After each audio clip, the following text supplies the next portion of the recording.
का एक बड़ा कैंपेन शुरू है। मानो भारत में लोग बहुत बड़े पैमाने पर मर रहे हैं, भारत में लोग बड़े पैमाने पर इफेक्ट हो रहे हैं। ये जरूर है कि भारत में स्थिति गंभीर है, बड़े पैमाने पर लोग कोरोना से ग्रसित है, पर हमारे 80% 85% पेशेंट जो है ये एसिम्टोमेटिक पेशेंट्स है, और इसलिए उनको सिर्फ थोड़े केयर की आवश्यकता है। और 15%, मतलब कई जगह, कुछ जगह 18% है तो कुछ जगह 9% है, ऐसे हमारे पेशेंट सिम्टोमेटिक है जिनके लिए हमको बेड्स लग रहे हैं, जिनके लिए ऑक्सीजन लग रहा है। और हमने देखा कि ऑक्सीजन के मामले में हमारे प्रधानमंत्री जी ने जिस तेजी से काम किया है, अभी पीएसए प्लांट्स जो हवा से ऑक्सीजन तैयार करते हैं, हर जिले के लिए पीएसए प्लांट ऑलरेडी सैंक्शन कर दिया है और उसका काम चालू हो रहा है। लेकिन ये बात भी जरूर है कि केंद्र की सरकार ने ये पीएसए प्लांट्स का पैसा दिसंबर और जनवरी में ही राज्यों को दिया था। महाराष्ट्र में भी करीब 10-11 प्लांट्स का पैसा मिला था, उसका सैंक्शन मिला था। महाराष्ट्र ने उसके ऊपर कोई कार्रवाई नहीं की।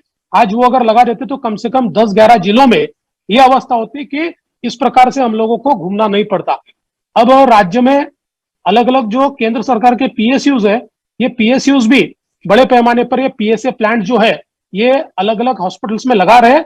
और मेरा मानना ऐसा है कि अभी तो हम लोग लिक्विड ऑक्सीजन को लाकर उसके माध्यम से हम लोग ऑक्सीजन दे रहे हैं, लेकिन आने वाले महीना, सवा महीना, 1.5 महीने में इतने बड़े पैमाने पर पीएसए प्लांट्स लग जाएंगे कि ऑक्सीजन की कमी जो है वो हमेशा के लिए हमारे यहाँ से खत्म होगी। तो ये जो निर्णय क्षमता मोदी जी ने दिखाई है, इतने तेजी के साथ ये जो सारे ऑक्सीजन के की शुरुआत की है, ये भी महत्वपूर्ण है। इसके साथ साथ एक और चीज है, देश में ऑक्सीजन की कमी नहीं है। देश में हमारे सारे इंडस्ट्रियलिस्ट सामने आकर अपना प्रोडक्शन रोककर भी हमको ऑक्सीजन दे रहे हैं, लेकिन उसकी लॉजिस्टिक्स की कमतरता है, क्योंकि कभी हमको एक जगह से दूसरा जगह इतना ऑक्सीजन ले जाना पड़ेगा ये हमको पता ही नहीं था। ये ऑक्सीजन को ट्रांसपोर्ट करने के लिए क्रायोजेनिक टैंक्स लगते हैं। जो क्रायोजेनिक टैंक्स अगर भारत का विचार करें तो कुल मिलाकर हम साल में 100 टैंक तैयार करते हैं, जिसमें से 60 एक्सपोर्ट होते हैं। तो 1 महीने 2 महीने में इतने टैंक्स हम लोग तैयार नहीं कर सकते। और इसलिए भारत सरकार ने दुनिया के जिन देशों के पास क्रायोजेनिक टैंक्स थे उनसे बातचीत की, उन देशों ने तुरंत हमको क्रायोजेनिक टैंक्स दिए। और हमने देखा होगा कि हमारे एयरफोर्स के विमानों ने धीरे धीरे उन क्रायोजेनिक टैंक्स का ट्रांसपोर्टेशन शुरू किया है।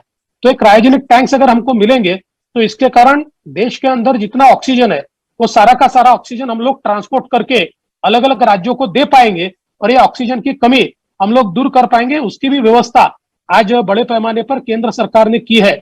और केंद्र सरकार ने सारे के सारे उद्योजकों को ये कहा है, और उनका ऑक्सीजन सारा का सारा केंद्र ने अपने हाथ में लिया है, और उसके माध्यम से सबको ऑक्सीजन भेजने का काम ये केंद्र सरकार की ओर से चल रहा है।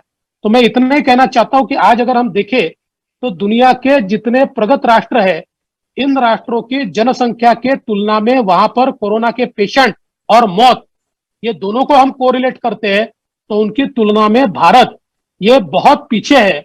पीछे यानी भारत की मृत्यु की संख्या जनसंख्या की तुलना में और भारत की पेशेंट की संख्या जनसंख्या की तुलना में इन सारे देशों से बहुत कम है।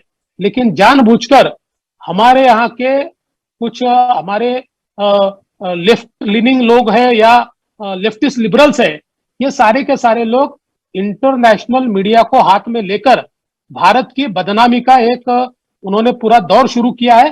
पर मुझे लगता है कि हमारी जो कार्य प्रणाली है यही इसका जवाब देंगे, लेकिन साथ साथ हम सबने भी इसका जवाब देने की आवश्यकता है।